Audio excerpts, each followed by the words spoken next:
We now return to the latest episode of the Friends You Can Keep podcast, already in progress. So I have two articles that I want to talk about because I wanted to talk about them 2 episodes ago and we didn't. And last episode we didn't get to them, so we're just going to do it now. The first one is, and I figured they fit in because we did a lot of talk about movies. First one is a ranker listing, but it's people on the page Watchworthy share poorly reviewed movies that they think are actually very good movies. There's probably so many. So we'll go from the bottom. Not that it really matters, but with ranker. Well, how many? What's the very bottom? I don't know. I'm getting there. Gotta let it load. I mean, we'll also skip movies that we've never seen. Yeah. I'm sure there's tons. So That's 10. once I'm seeing how far it goes, because a lot of these I haven't. Okay. Oh, that's not many. Oh God! Did you ever see this movie with David Koechner, The Comebacks? No. It's a spoof movie. It wasn't that good. I absolutely love that movie, but it seems like I am alone on that. Not alone. It's one of my favorites. ACL Tear for Life. So I'm 99% certain it is a spoof of like football? sports movies. The Heart of the Sea, didn't see it. I did not see Nacho Libre. I think I saw it once. I want to, just never got around to it. It looks like the kind of movie where like it's like a niche. Yeah, Like it might. yeah, it is very. It's one of those like it speaks to you or it doesn't. I think it's a very Like, singular. It's not- Napoleon Dynamite. Yeah, It's not a very singular. Like either you Yes, love this movie yeah. or you hate this movie. Well, no, but I don't know that you don't. Well, Napoleon Dynamite was different because Because it was awful. because it had a very specific audience and those people loved it. But like, it's fine. It's funny. And then I tried to watch it, and I'm like, this movie sucks. Yeah, but if you get This movie is not funny. if you get the context, like there's a lot of jokes that are like, I like your sleeves. Like I get it. It's okay. It's funny. But see, like, and it's not even. Oh, well, it's the style of humor. No, because it's similar to Strangers with Candy and like what Amy Sedaris does. well, I think that's very hysterical. similar to Anchorman. I think Anchorman is hysterical. I thought that movie was dog shit. It's just because I keep saying that a lot in this show. I feel bad that I keep using the phrase dog shit, but like it just keeps coming out of my mouth. I didn't think that Napoleon. The first time I saw it, I hated it. I never finished it because I couldn't finish it. But I watched it again. The 2 times I've tried to watch it because people gush about it around me, and I'm like, okay, I'll watch it. And I watch it, and I'm like, I can't. I would not. This is unbearable how unfunny this movie is. I wouldn't gush about it, but like I wouldn't say like it's. Everyone I've ever heard talk about it loves it. And I try to watch it, and I'm like, I don't can't, know that people really love it. I can't sit through this because it's so. I think it was one of those movies where it was like unfunny. everyone is saying that we're supposed to love it, so we love it. When everyone's like, all these one-liners, I'm like, there aren't any. Yeah, there are. No, there aren't. Like, I've never heard one person say that besides you. The only thing I've ever heard is Tina, come get some ham. I think I've heard that. I always hear that your mom goes to college. Yeah, I've heard that one a billion times. There's the dumb dance. There's the vote for Pedro t-shirts. And it's like, fuck off. You're going to tell me this is like a good one-liner movie. It's not. The one-liner movies you're looking for are Anchorman. Like, there's great movies with one-liners in them, and that's not one of them. But I think for its audience, there were, because it is the guy who made it a Mormon. I have no idea. But like that's where it's set. In like the Mormon Midwest, King's College. Is it King's College? Whatever his t-shirt is. It's a BYU college. Not a clue. But like I think because it was more of like a conservative. Bury Your Underwear? Is that what it was? No. Oh shit. I forget what the school is. But anyway, like it was there's no cursing. It's not like provocative in any way. So like it is provocative. It gets people going. Not a John Heder movie. Yeah, that's a different one. I know. With Will Ferrell. Yeah. But I think that's why it got such like a push, because it's very like clean. Minus the fact that his brother is just like meeting this lady on the internet. But I guess there's no like weirdness, I guess, but all that to say, I think Nacho Libre is probably similar. Where like it has its little audience and The Beach with DiCaprio. Never even And heard I of it. never saw it. Never even I heard think of it's it. scary.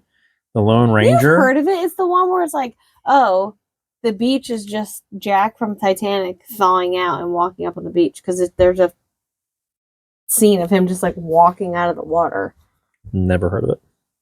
The Lone Ranger with Armie Hammer and Johnny Depp. Well, I'm not watching that. And really, a twofer. That's a doubleheader in that But movie. we're allowed to like him again or no? Who? Not Armie Hammer. Well, I don't think the verdict was ever really given on Armie Hammer. Because people were like, he's a cannibal. And he was just like, I'm no, done. he's not a cannibal. He didn't eat her. He bit her on the neck. He's sexually aggressive. The rumor was that he was a cannibal. No, he bit her on the neck. I'm just telling you what it was. I'm just telling you he didn't eat people. I'm bit not her. looking for facts. I'm telling you what the internet I'm also believes. telling you that his family doesn't own Arm & Hammer. They just got sick of being questioned, so they bought him. I also don't care. But no, are we allowed to like Johnny Depp again?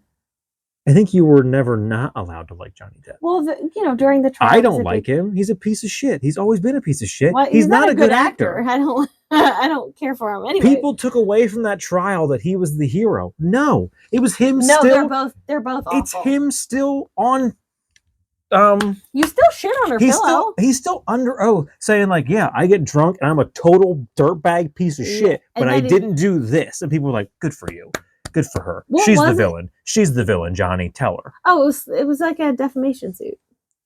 Yeah, because he said something about her in the press. Well, no, he said something about her. After then she wrote an article in some English newspaper about him, and he won the trial in England.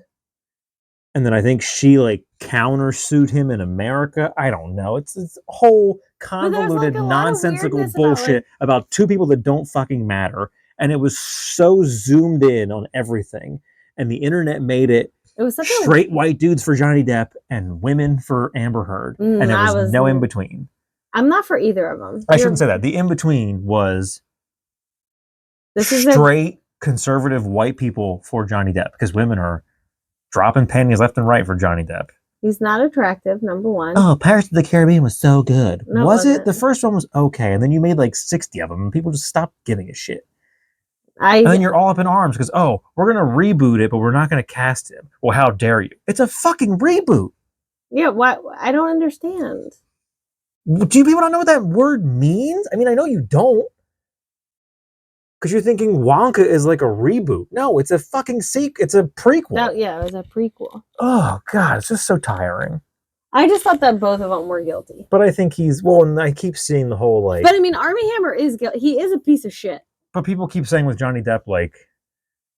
Because all this stuff when they fire Jonathan Majors from being Kang. Oh, glad to see they waited now to do innocent until proven guilty, like they didn't do for Johnny Depp. And it's like, that's not well, but there was a lot of weird stuff with their dogs. Also, they didn't fire him from anything. They just said, we're not going to move forward with him as Jack Sparrow in a movie that has yet to be fucking written or made or even talked about anymore. If you're going to talk about anybody, talk about Warner Brothers, because he was in that fucking Harry Potter movie. And in the sequel, they're like, you're done. But I hate that trial showed both of these people are shitbags. Yeah. But all it showed for him was like, yeah, I'm a fucking drunk. And when I drink hard, and I am an absolute garbage person. Like a fucking piece of shit. You put dog shit on her pillow. Or was that her? One of them put poop on the other one's pillow. I think he did. And people just played it off like, oh, it was just a prank. And it's like, it's not fucking happens. I don't remember. Or she did it. I think she may have done it to him now. I don't know. It's not a prank. There was so much shit going on. And I just got tired of seeing like him being painted as the hero. And I'm like, no, that's not what this is. No, I think it was a huge waste of. Sphere. Never saw. But wait, Sharon Stone. They were in? The Lone Ranger. It's a Disney movie. Oh, dear. The one with Sharon Stone and Dustin Hoffman underwater. Walked out of the cinema and all my friends had hated it. I loved it. It's called Sphere. Sure. Must be older. The Road to El Dorado. Yeah, it doesn't say when it came out. No, it does not say when it came out. Who was in it? Underrated 20. Yeah, it doesn't say. Sphere, Dustin Hoffman and Sharon Stone. Yeah, so that's probably The Road to El Dorado. I never saw. The Road to El never saw. The League of Extraordinary Gentlemen. I saw it. It was okay. It was I okay. may have. You probably didn't. It was okay. Night of the Comet. Nope. Never heard of it. The Monster Squad. Never heard of it. Last Action Hero. Nope. Is this a Schwarzenegger? Schwarzenegger. I don't get it. The movie is so good. Good story, good action, and it's so Schwarzenegger with its one-liners, which made him a hit. I appreciate you and everyone else here liking this movie. The critics were full of shit. What Dreams May Come. No. Well, One of the few Robin Williams movies I haven't seen. here's the question I have, though. So these 3 comments are, What Dreams May Come, Robin Williams movie. That was the first comment. Okay. That is my absolute favorite Robin Williams film. I know I would not say that. And it was better rated than Toys, another good Robin Williams movie that everyone hated. So I want to see it. it's very, very, very hard to watch. I mean, it's my mission to watch all of his movies. Do you know what it's about? Vaguely, because you and I have talked about it before. This is not a spoiler. This is the plot Yeah. of the movie is that his wife committed suicide and now he's going to look for her in purgatory. Yes. So he's like in a watercolor painting, and it's Cuba Gooding Jr. is like Yeah. his like guide. Or no, like so when Robin Williams dies, then like he's in I think it's essentially like a purgatory sort of setting and he's trying to find her. And it's very sad. So it's one of those movies where like I wouldn't, it's like A Star is Born. Like I wouldn't tell you like, oh, this movie's wonderful. You should see it every day. But you should see it once. I do want to see it. But there's a pretty big scene that's very disturbing. Very, very, very disturbing. So it's sort of like watch it in full broad daylight when you feel very mentally stable. Because if you don't, you're going to go down a very, very specific, very dark avenue. Because clearly this movie's about like all death. but Yeah. It's not, everybody didn't go up. Yeah. A couple of people went the other way. Yeah. And it's big on suicide. Not I mean that's a big plot point in the movie. But it's very I don't know if scenes of the movie are very beautiful I don't know because if he's it's in an streaming oil anywhere. painting and they're like squishing it and like I don't know that if it's It might- streaming anywhere. I don't know. I might own it. I really want to see it. It's worth it. Like it's a movie that's really worth watching. I have come to like, there was a time in my life when I was younger. I thought my two top tier number 1 and like 1A actors were De Niro and Pacino. Ew. Don't you say that now, but think about it. Don't think about that through the lens of 2024. I'm not. Think about that through Heat, Goodfellas, Casino. Like there was a time, Scarface. So you had you like gangster movies and that was it? What's the Dog Day Afternoon? Is No, De Niro did a lot of gangster movies. Is Taxi it- Driver. Reservoir Dogs one of them? No, that's Quentin Tarantino. Oh. That's Harvey Keitel and Steve Buscemi. I thought they were in that too. I mean, that's a fantastic movie. Don't get me wrong, but they're not in that movie. You need to see Heat. I still can't believe you haven't seen Heat. So fucking good. Yeah, but that whole If you see it for because nothing else, I've never seen Goodfellas or The Godfather. Like there was a whole genre of movies that like not that I wouldn't, I just never watched. Such a shame. I mean, we should watch The Godfather, but it's a day we have to get a babysitter because the movie's like 3 hours long. I know, but I don't like. Is it worth it? Yes. Because I've heard like it's not that. Part good. 1 and Part 1 and Part 2 are amazing. Part 3 is not good. Part 1 and Part 2 are very good. Part 3 is the one people don't care for. But get a babysitter. We'll watch Part 1 and Part 2. I feel like I need to watch those movies in broad daylight because it put me to sleep. Well, that's what I mean. Like we'll have breakfast, watch The Godfather, have lunch, watch Godfather Part 2. Just wake up, and jump right into the Yeah. Godfather. Are they scary? No. Are they bloody? I mean, they're it's a mob movie. Oh, so just here and there. I mean, I know there's like the horse head and They're stuff. speaking the language of subtlety. All I ever think of is the Family Guy thing. They're in they go into a panic room in their house and it's filling with water. And like right as to their chin, Peter's like, "Before we die, I have to tell you all something. I didn't care for the Godfather." And they're all like, "What? What's wrong with you? You didn't care for the Godfather?" And like they're all talking over each other. And then he's like, "There's this scene where they're in the easy chairs and they're speaking a language I can't understand." And then Chris yells, like, "They're speaking Italian." And Lois is like, "They're speaking the language of subtlety, a language you wouldn't understand." And then Peter goes, "I like the money pit." And Lois just goes, "You would."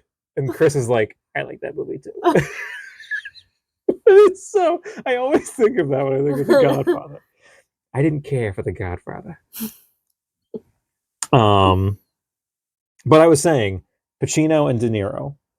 But I've come to, I mean, I thought it when I was younger, but as I got older and I saw more of it, I think, and again, this is so, it's going to sound so typical of me and it's going to sound so biased.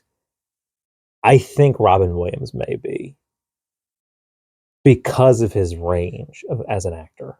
Yeah, he had.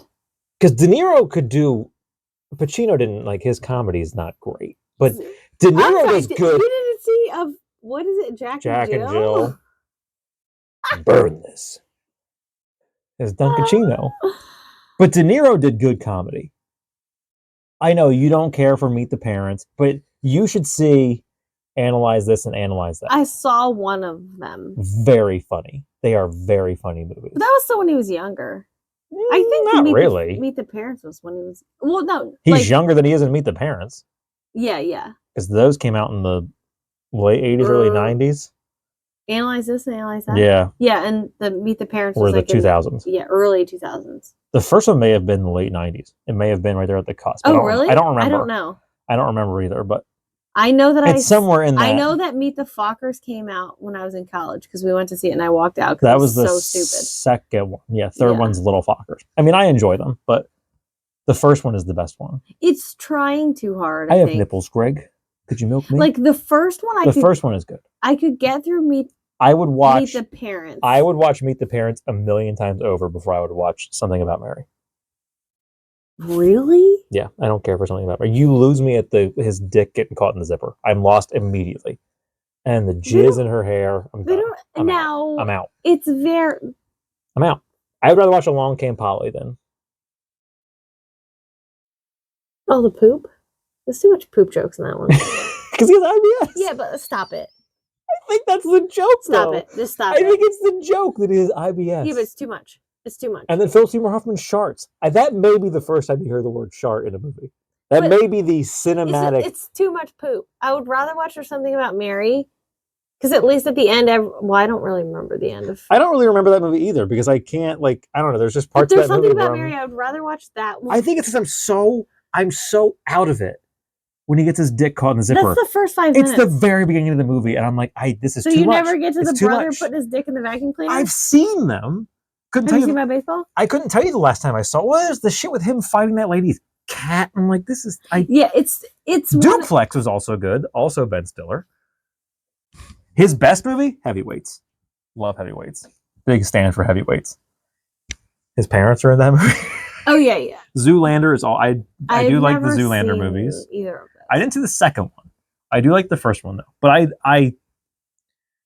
he did a movie called Heartbreak Kid, which I want to watch again. Oh, because when I saw it, yeah. I feel like I saw it and I'm like, that movie sucked. But then I'm like, I don't know that I was fully paying attention to it because I think I have it on DVD. I think some movies like.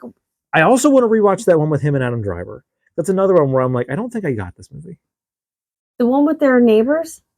No. I think it's called While We're Young. Yeah. We watched it and we didn't like it. Isn't that with the neighbors?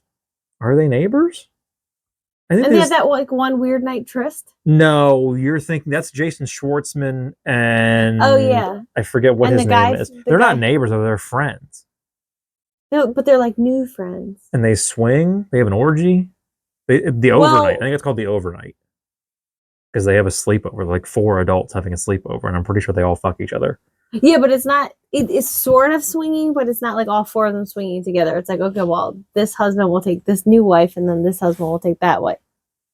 But doesn't it end up being that the 2 guys fuck each other? I don't know, but I it does forget. get weird. It is a weird movie. But no, While We're Young is Adam Driver and Ben Stiller, and whoever plays his wife are like the old couple, and they meet Adam Driver and his And they wife. go for dinner. And they're the young couple, and they hang out all the time. But I'm pretty sure like Adam Driver is a douche.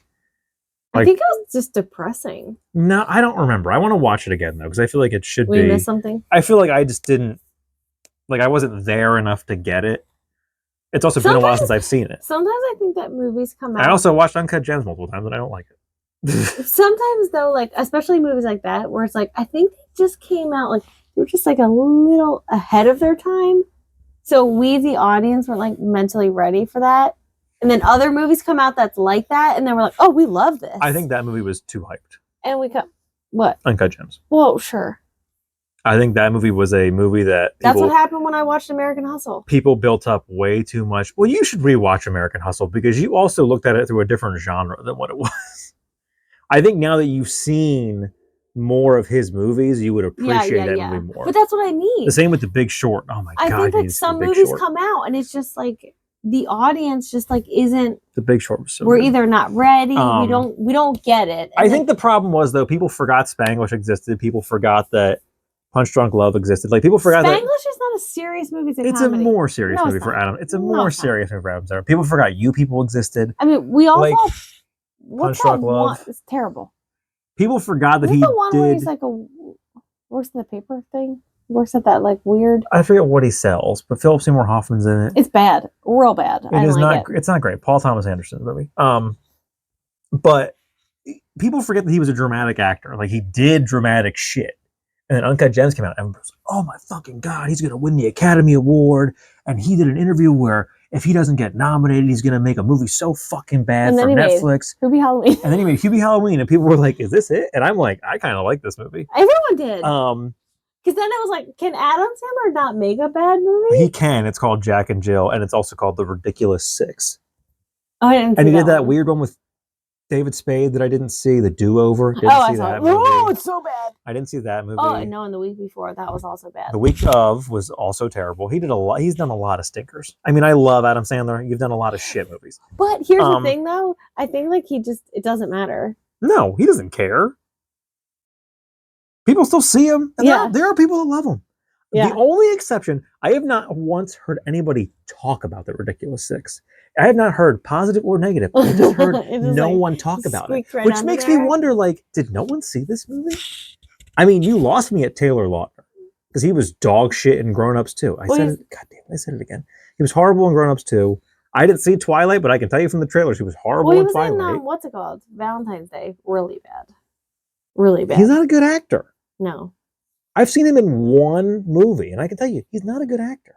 Well, you've seen him in 2 because you saw Grown Ups 2 and you saw The Ridiculous Six. I didn't see The Ridiculous Six. Oh, I thought you did see it. No. Oh, I thought you said you did The see it. and it was trailers bad. looked horrendous, and I never watched it.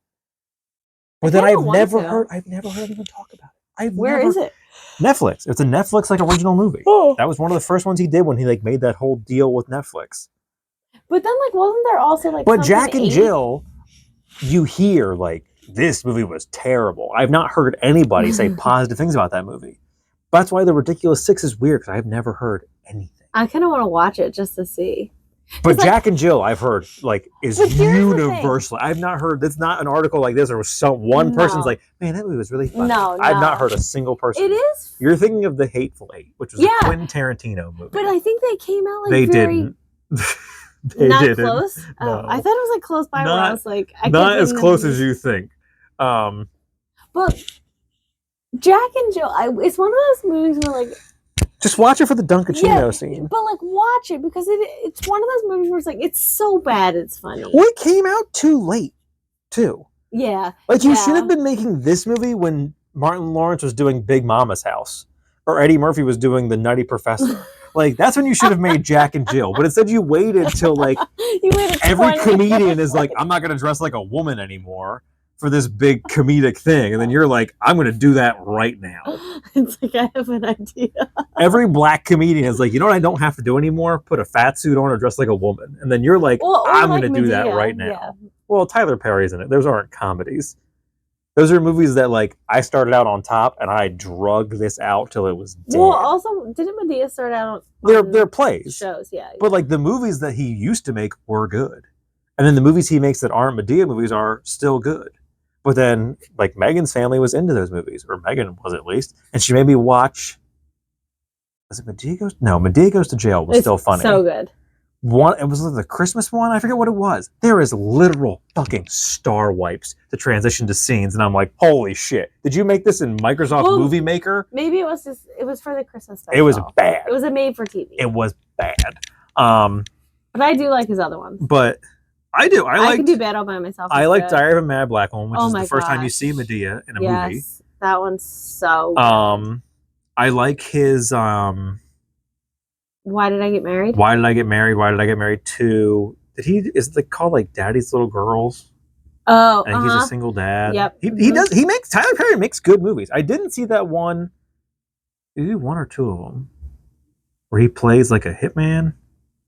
Oh. I think it was a like John Grisham novel or some shit, and then he made a movie. Oh.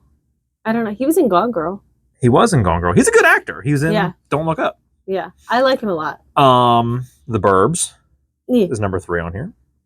Oh no, I'm thinking of Suburbicon. Oh God. I liked The Burbs. You fell asleep. The Money Pit. I love that movie. 2 Tom Hanks movies. I did go back and watch The Burbs. It's funny. It's funny. I mean, it was okay. It's not Funny that you have Tom Hanks back to back. I like The Money Pit a lot. I miss this Tom Hanks. Mm-hmm. Yeah, Crush. So 1980s Splash is what you're thinking of. These both came out in the 80s. I miss 1980s comedy Tom Hanks. I think what the world needs, I probably said it on this show before, because I've definitely said this before. I think the world needs another Tom Hanks comedy. He has been making too many dramas. I mean, he's a great actor. Yeah. Like, but we're not saying you can't. You've gone too hard into Sully and Captain Phillips, and you're making all these passion projects now. We need another good Tom Hanks comedy. We need Big. We need Big 2. Even bigger. He's like a 30-year-old man. He becomes like a 90-year-old If they made that man. that movie came out in the 80s, I'm pretty sure. If that movie came out in the 90s or early 2000s, it would have been called Big 2, Even Bigger. I guarantee you that's what it would have been called. Or it would have just been called like Bigger. But it would have been like BIG-GER. Yeah. Or BIG: G. Like they would have really made it a weird. It would have been like sevens. They put a 7 in the middle of that word. Uncle Buck is number 1. I love I remember that movie. Siskel and Ebert didn't like Uncle Buck, and it's one of my favorite comedies that deserves more love. Macaulay Culkin is genuinely more likable in this movie than in Home Alone. My dad loved that movie. He thought it was hilarious. It was. What do you do? Great article. I wish there was more. Like, that was a good article where, like... Yeah. But there was a bunch of them that we didn't know. It's funny, the Siskel and Ebert thing, and those were clearly movies that were, like, critically not liked. Have you seen this shit with Christopher Nolan? So he did a thing now where he said about the importance of professional film critics. Like, he thinks that should not be a thing that just regular people on the internet do. Like, that should be a job for professionals. Because he was on his Peloton in a Peloton class, and the instructor said, like, he doesn't say the movie. I'm guessing Tenet. Because people, like, of all Christopher Nolan's movies, that movie is, like, universally disliked because it was so convoluted and confusing. It took the concept of Inception and, like, made it more confusing than it already was. Because it's some weird shit where, like, you have to do it in reverse. I have to watch it again because I watched it the first time and I left. I remember hearing it wasn't about terrible, it, but like I didn't get it. Yeah, right. Like, I'm missing something. I feel like it's also a movie where, like, you have to watch it. Yeah, and that's probably part of the problem.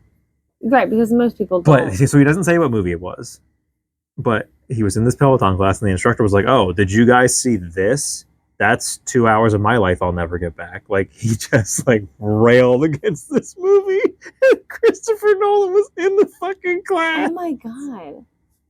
Well, but that guy's not claiming to be a film critic. He's not, but I think Christopher Nolan's point is like, Oh, right. his point is kind of the point of like, not everyone's opinion matters. Right. And you being a Peloton instructor, Yeah. your Peloton class is not the place for you to do that. Yeah. Because it's the same concept of like, I don't read reviews. Like, I'm a big time director. I don't read reviews because I don't need that in my life. So I also don't need to then go to a fucking Peloton class and then get told in front of a ton of other people, Right. like, your movie sucked. Like, I think it's the concept of like, this is something that should be left to professionals. Yeah. It is weird. I read that. think I'm like, wild. I could not imagine. Could you imagine though, like if that instructor knew that he was in that class, he probably would have shit his pants. How do you not say something? How do you not? You can't. What do you mean you can't? No I don't know one- how Peloton works. I have No fucking one's clue. there. It's just like an instructor. I think. I'm pretty sure it's live. Yeah, the instructor is live, but like you don't have like a speaker on your Peloton, but you're just watching him. You're just watching the instructor. I don't know how Peloton works, so. So like that instructor, when you're watching, is really biking just then, and they like yell out, and I think they can see your stats, and like they can talk to you, but I don't. I Yeah, but don't. I'm pretty sure wrong. I'm pretty sure they can see your name. I mean, unless he has a different name. Well, but yeah, maybe he doesn't put on like. Christopher Nolan, big time director. Director of Tenet, Christopher Because Nolan. he probably just has like Chris, because it's probably just like. It's probably just CN. And then this one, we'll end on this one. So this is an article of actors who played roles in movies that weren't written for them. Oh. But like they were good. So the first one down at the bottom is Bruce McGill in Animal House, which is the guy who looks a lot like Donald Sutherland, like a young Donald Sutherland, Mm-hmm. who was also in that movie. I didn't see that movie, so I don't. Yeah, we'll skip it. But you see Animal House? Uh-uh. Look, I'm a zit. That's where John Belushi does that. Okay. He puts mashed potatoes in his mouth Ew. That's and he foul. spits them on the girl's face. Ew. It's a they're in college. I know. I mean, I know the Um, concept. Billy, however you pronounce that last name, and Almost Famous. Who? Written for Brad Pitt. But who is he? I don't know. Show me the picture. Right there. I can't see it upside down. Lift it up. Oh, I don't know. Billy Crudup. But who is he playing? Crudup. The character Russell Hammond is supposed to be a slightly larger-than-life figure. He's a rock star, a self-proclaimed golden god. Crowe very understandably wrote the character with Brad Pitt in mind. As an actor who casts a large shadow thanks to his charisma and talent, he seemed like an ideal fit. Pitt signed on, spending several months meeting with potential co-stars during the casting process. Then he delivered the news that he was going to drop out. Crowe said that Pitt, quote, had never fully fallen in love with the character. He had fallen in love with the idea of the character, and, quote, was also uncomfortable with the age difference between Russell and Kate Hudson's character, Penny Lane. So I guess it's her who plays her boyfriend. Well, the notion is she's Frankly, Pitt was too famous anyway. yeah, His presence would have made it hard to see the character. yeah. Also, he's not good, so glad he wasn't in it. The point is, like Penny Lane is the muse. Rowdy Roddy Piper and They Live. Written for Kurt Russell. That makes sense. I don't know what that is, but That's the movie. You'll know it from... So the point is, Roddy Piper has these sunglasses where he can then see... So, like... There's been, like, an alien invasion. And it almost is like Invasion of the Body Snatchers, where people... They look like people, but they're aliens. And when he has the sunglasses on, he can see that they're aliens. So it's just him, like... It's not brutal, but, like, it's him murdering people. Because they're aliens. It's a John Carpenter movie. But it's the scene where he walks into the bank, and it's... I've come here to chew bubblegum and kick ass. And No. I'm all out of bubblegum. right. I've come here to do two things. Whatever. Yeah. But that's where that movie, Yeah. that's where that line's from. Dwayne Johnson in Fast 5 was written Ew, Tommy for Lee Tommy Jones. Lee Jones. What a difference.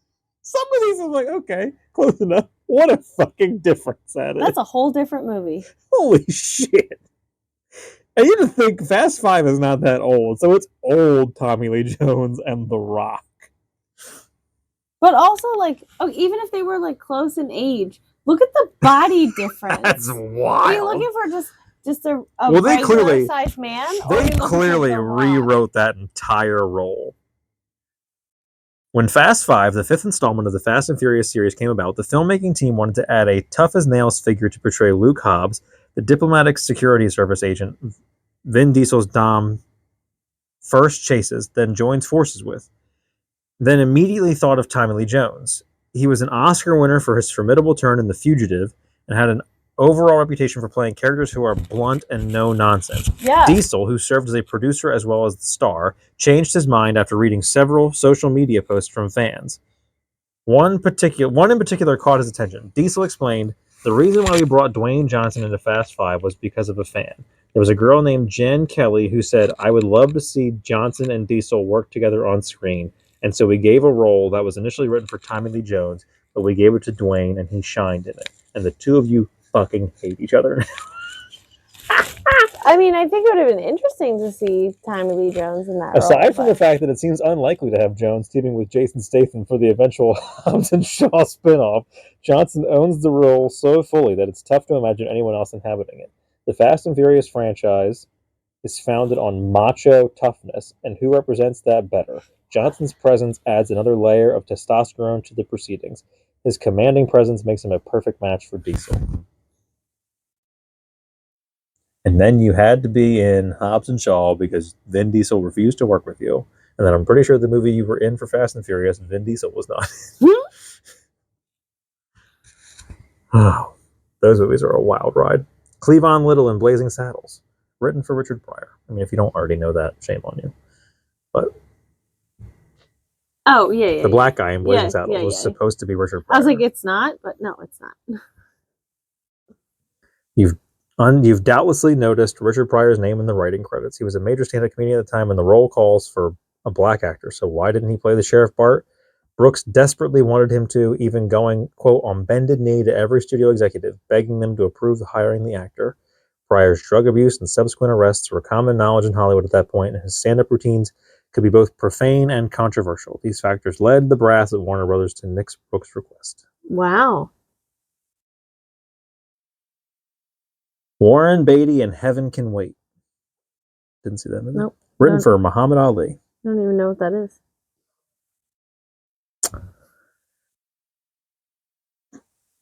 Got the idea to remake Here Comes Mr. Jordan, the 1941 classic about a boxer who is mistakenly taken to the great beyond too soon and, as restitution, is given a new earthly identity as a rich industrialist.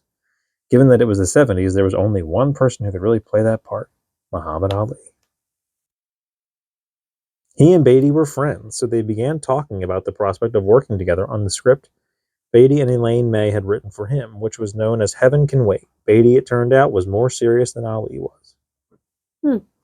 I finally realized he wasn't about to put boxing aside to do a movie. And I said, Ali, if you don't do it, I'm going to change to a football player and do it myself. And that's what he did. Michelle Yeoh and Everything Everywhere All at Once was written for Jackie Chan. Oh.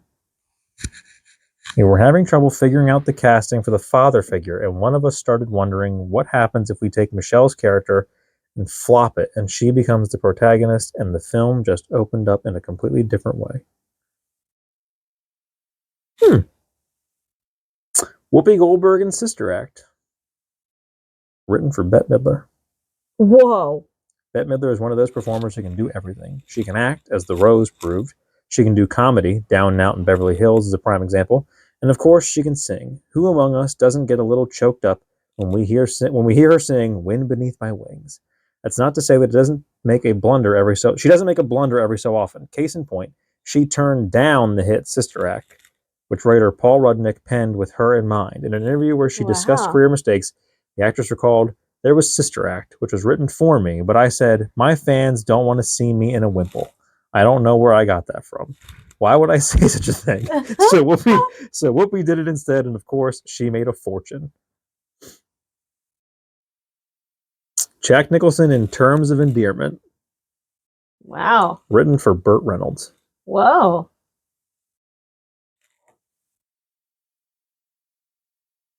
Wrote the part specifically for the actor. Everything about it was tailored to his strengths, to his unique charisma. In an incredible act of what can only be called short-sightedness, Reynolds turned down the part in order to make the Cannonball Run 2. He spent the rest of his career beating himself up over the decision, saying, quote, I regret that one most of all because it was a real acting part. I wish I would have done it, and thinking back, stupid decision, but I made a lot of stupid decisions in that period. It must have been my stupid period. I never saw Terms of Endearment. Me either. I want to, but Chris Tucker, I knew this one too. Chris Tucker in The Fifth Element was written for Prince. A complicated tour schedule conflicted with the production dates and forced him to drop out.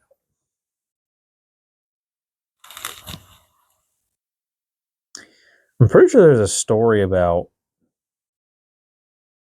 Prince talking to Chris Tucker about it, because Chris Tucker is clearly doing an impression of Prince.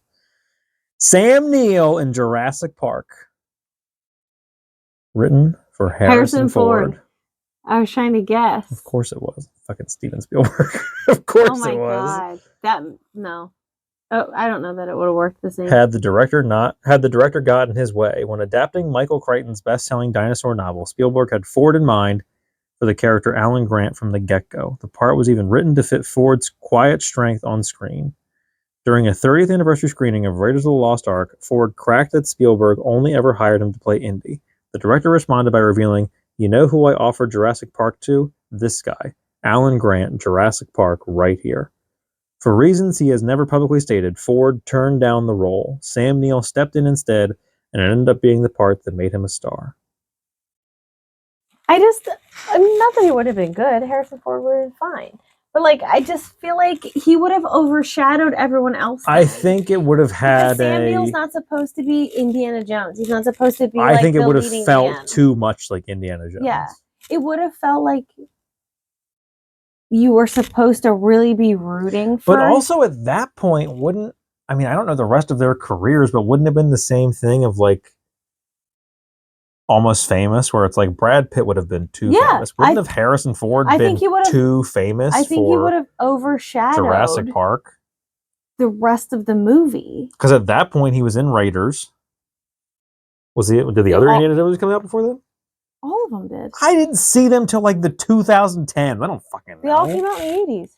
One of them came out in the 70s, and I think the other ones came out in the 80s. I didn't know. He was in The Fugitive. And the Star Wars movies. Yeah. Is he in The Fugitive? I think the Star Wars movies alone would have been When enough. did The Fugitive come out? In the 90s? I don't know if it was before or after Jurassic Park. Well, I think Indiana Jones alone would have been enough. Because that was his...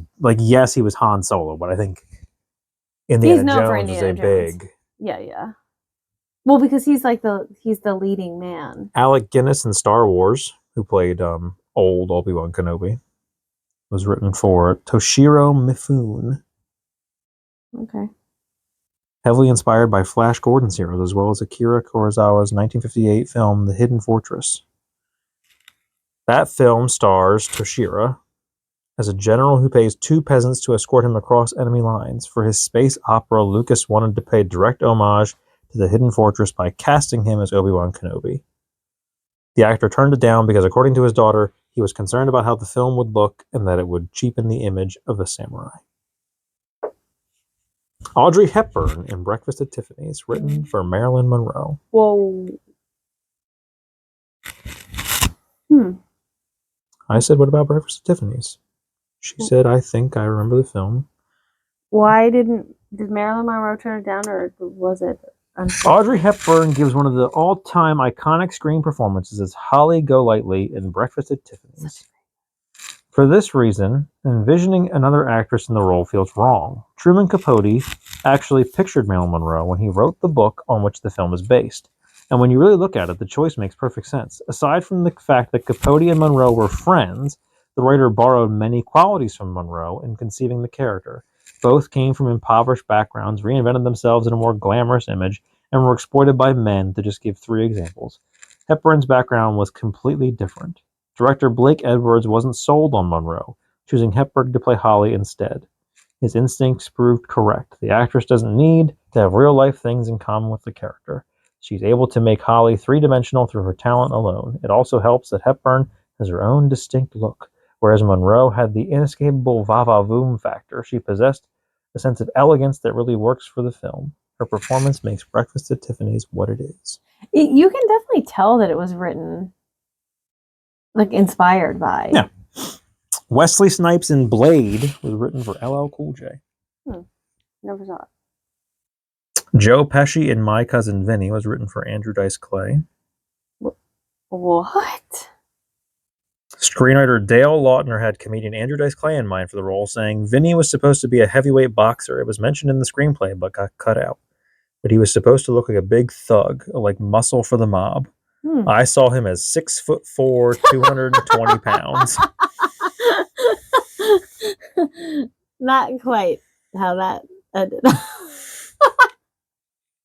Clay's vulgar, controversial stand-up routine made the studio executives nervous, Wow. and a rude comment he once directed at its vice president led them to refusing to cast him. Wow. However, 20th Century Fox had a good experience with Pesci on the massively successful Home Alone, so they pushed for him to get the role instead. I mean, he's perfect for it. Yeah. And finally, Eddie Murphy in Beverly Hills Cop, written for Sylvester Stallone. Casting That's comedians. another one where it's like, In 1984, casting comedians in Night and action day. movies was a very uncommon thing to do. Beverly Hills Cop changed that. The original script was designed as a vehicle for Sylvester Stallone, and it was intended to lightly spoof his tough guy image. Everything was set to go until 2 weeks before production was slated to start. The actor got cold feet. He took it upon himself to rewrite the script as a more typical action flick, with a hero who occasionally made wisecracks, rather than as a comedy that happened to have some action in it. The executives at Paramount Pictures didn't like this change, nor did they want to sink more money into the budget. Sly was out. Eddie Murphy had scored a hit for Paramount via a co-starring role opposite Nick Nolte in the action-oriented 48 Hours, so they offered Beverly Hills Cop to him. The impact was profound.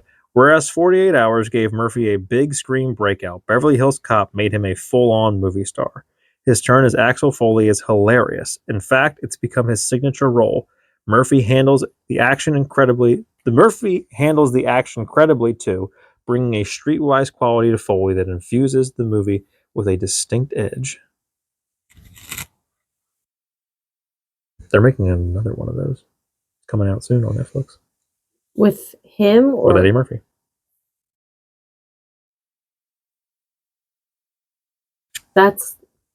there's a couple of them where it was like, that is really, you went from here to here. Yeah. Like some of them, like, Dwayne Johnson and Tommy Lee Jones. yeah, like, it's both It speaks were. volumes about that movie franchise that they wrote that role for somebody else and then someone tweeted. Like, Yeah. I'd really love to see Dwayne Johnson and Vin Diesel make a movie together. And Vin Diesel was like, sold. I'll rewrite this entire you part gotta put him for a in somewhere different else. person. Maybe Tommy Lee Jones would have given you like a bit more. Well, now Kurt Russell's in them.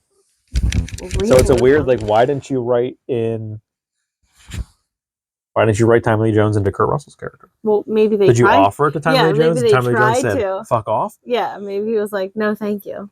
Tommy Lee Jones was like, why would I want to come in on number 9? Or Yeah, fucking when I could have come in number on that number 5. Kurt Russell comes in on. Wild. That's all we have for this episode. Thank you for joining us. We'll be back next week. More fun stuff to talk about. Oh, those lists were good ways to end it. I'll try to do my homework. I'll do my best. Leave the world behind. I'll download it tonight. You got a week. I mean, I've certainly read books that fast before. Here, you want me to look up how many pages it is? That doesn't really mean anything though. And it doesn't, but Because like some books read fast and some books read slow. Like yeah, well, just to give an idea. I have a feeling it's going to be a slower. Just to give an idea. Leave the world next. behind. Type in page number, page count. Well, I'm going to type in book, first of all. It is called Leave the World Behind. Because that Novel. I don't know that it's just going to be like offering up the page count. I think Wikipedia might. I think you're going to have to ask it. It came out in 2020. Oh. Made into a movie in 2023. Set in Long Island, which it is in the movie as well. 256 pages. Oh. All right. That's a hefty.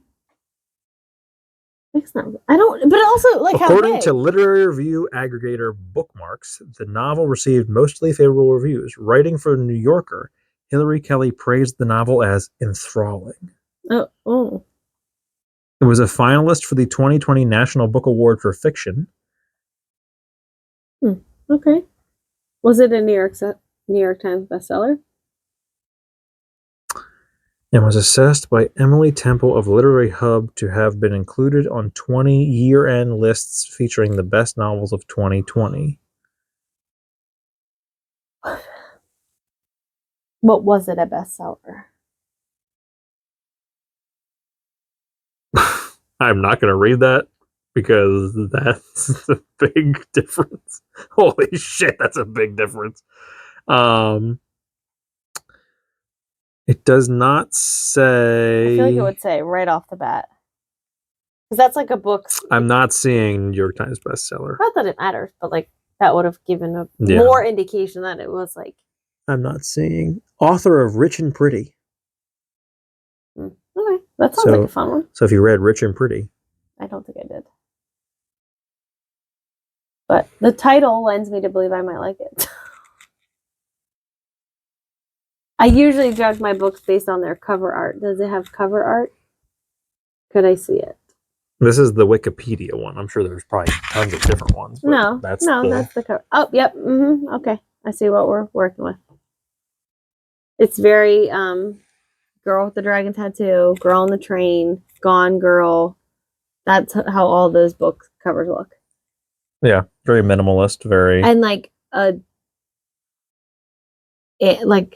drawn background, and then the title is just like very chunky letters. He wrote Rich and Pretty, That Kind of Mother. He or she? He. Oh. Did you say Hillary? No. That was the woman who like wrote the review about it. Oh. Okay. Rich and Pretty and what? His parents emigrated from Bangladesh to the United States in the early 1970s. Oh, fun. One of 4 siblings. What was the other book? He wrote Rich and Pretty in 2016, That Kind of Mother in 2018, Leave the World Behind in 2020, and Getaway in 2022. Okay. I'll look it up. Was acclaimed by book critics and nominated for the 2020 National Book Award. You said that already. Well, that's it. It's even on his page, so it doesn't. Yeah. Okay. I'll still read it. It's okay. I don't know what Getaway is. Because the other 3 are novels. Getaway is not a novel. It might not be. Is it not done? It says it came out in 2022. No. It could have been an online thing. He studied writing at Oberlin College. Okay. Well, I don't need all that info. No, for your book's better than your movie. Well, he didn't do the movie. I don't know. Maybe he did. Maybe he was part of the screenplay. I'm sure he was involved, but... Well, involved. Is he involved as in adapted from the novel? Yeah. Or involved as in I did help with the screenplay? No, probably involved as in you use my book. Awful. God damn it. I just can't. I'll do what I can. I will do what I can. You got a week to read the book and watch the movie. Well, the movie I'm not worried about. It's the book reading. Well, I'm telling you how the movie ends once the book is done. If you haven't watched the movie yet or not. I'm not going to not talk about the movie. No, you got to let me watch it. Well, then you need to watch it. Okay, well, I need to read the book. That's what I'm first. saying. Your homework is read the book, watch the movie. Okay, well, I have 2 kids, so I'll do the best that I can. I'm not saying you have to get it done immediately. I'm saying that's your assignment. Is I'm those aware. 2 things. Yeah, the movie I'm going to be able to watch. I can't. I'm so mad. I Because I can't can tell watch you. that during the day. I'm so mad I can't tell you because what was on Wikipedia as a plot detail that has changed from the book to the movie is wild that it's changed. Like it's maybe it's Sorry. not, Sorry, but everyone, I expect. maybe it's not as big as I'm thinking it is, but just reading it in my mind, I'm like, this seems like it's a big difference. Well, we'll find out. Yeah, there you have it, folks. Stay tuned in the coming weeks for our very heated discussion of our big cliffhanger. I love it. A big cliffhanger. I fucking hope you don't. Our big cliffhanger of never Leave the know. World Behind. If you love it, that will solidly be an entire episode of just you and I go back and forth, just you and I going back and forth on how you thought this movie was good. And I thought this movie was atrocious. I assume that I'm not going to like it. Like, I don't think like, oh, because you don't like it, I'm going to Well, like it. I think there's it's very few. I think it's so bad because of the ending. That's the other thing we talked about. A movie that's shit and the ending is great. A great ending can save you from thinking a movie is terrible. But if a bad movie has a bad ending, you think the entire movie is bad. And Right, there is there's no nothing- saving yeah, it. There's yeah, no yeah. saving grace. Doug Benson mentioned The Mist, which is that movie I told you about where at the end he shoots all the people in the car and the army arrives. Yeah. It's such a big ending that like you can rewatch the movie because the ending is so huge. But like the ending of this movie is so garbage. Right, You'll it's never like, watch the movie again. Right, what's the point? There's no like payoff. Oh, it's infuriating. All right. Like, All right, well, let me go get my book. all right. Thank you for joining us. We'll be here next week. Follow us on social media. If you're listening to this, check out the YouTube channel. If you're watching this, check out. I mean, just subscribe to the podcast. You don't have to listen to it, obviously, if you're watching it. But subscribe to the podcast. Market has played, so everyone. Market has played. Subscribe to it. Review it. You can give it a thumbs up or however. I don't know how all the. I don't know. I don't know how you review. I mean, I know Apple is like a full-blown review thing. Google Podcasts, I don't think allows you to review. No, podcasts. you can't even say that you liked it. I have to go on. It's either you listened or you didn't. I have to download my new podcast app, whatever I'm going to use, because now it tells you at the top of Google Podcasts, like as of April 4th or something like that, this won't exist anymore. I just started using Amazon. But it tells you, like, it has a thing to export Oh. your thing, so I don't have to write them down and do it again. It will just. The default is YouTube Music. But Oh yeah, I did keep getting. I deleted Google Podcasts since it was going away anyway. yeah, well, I knew it was going away, but I didn't know when, and I Yeah. got really worried, like, oh, it'll be January 1st. But then I just didn't want to get stuck in the middle. in the new year, I think, like when it turned to 2024, it comes up at the top now and That's when says it like started. whatever. Yeah. It's in fucking April or some shit, I think of that. But yeah, follow us on social media, rate, review, subscribe, give us a thumbs up. Hit the notification bell on YouTube so you get notified when we put new episodes out. I think that's the whole spiel I need to give. I don't know. It's our first episode after the new year. Forgive us. Yeah. We love you, and as always, thank you for being a friend. Good night.